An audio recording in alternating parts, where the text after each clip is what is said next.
মহান বিজয় দিবসের শুভেচ্ছা সহ আমন্ত্রণ জানাচ্ছি দুপুরের বাংলাদেশে। শুরুতেই শিরোনামগুলো জানাবো।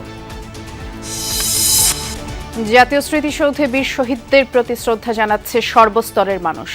সবার কণ্ঠে বৈষম্যহীন ও অসাম্প্রদায়িক বাংলাদেশ গড়ার প্রত্যয়। আজকে বিজয় দিবস আমার খুব ভালো লাগছে।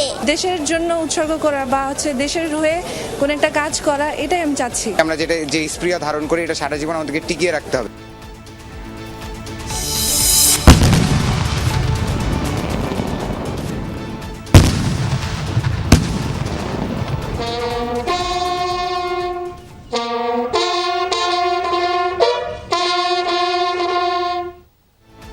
মহান বিজয় দিবসে জাতির শ্রেষ্ঠ সন্তানদের প্রতি রাষ্ট্রীয় শ্রদ্ধাঞ্জলি, বীর মুক্তিযোদ্ধাদের শ্রদ্ধা ভরে স্মরণ।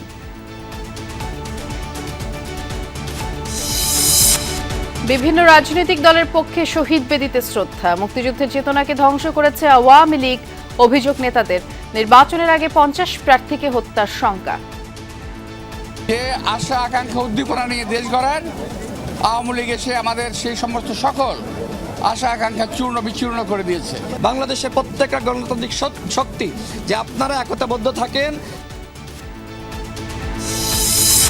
মহান বিজয় দিবস উপলক্ষে 54 ট্রুপারের দুঃসাহসিক প্যারাট্রুপিং, ফ্লাইপাস্টের বর্ণিল আয়োজন উপভোগ করেন প্রধান উপদেষ্টা সহ দর্শনার্থীরা। স্বাধীনতা বিরোধীদের ষড়যন্ত্র ভঞ্জুল করবে মানুষ, আশা মির্জা ফখরুলের।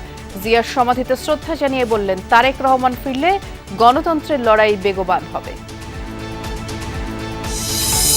হাদি হত্যা চেষ্টার মূল অভিযুক্ত ফয়সালের সহযোগী কবির গ্রেফতার। হামলায় ব্যবহৃত অস্ত্রের ম্যাগাজিন উদ্ধার।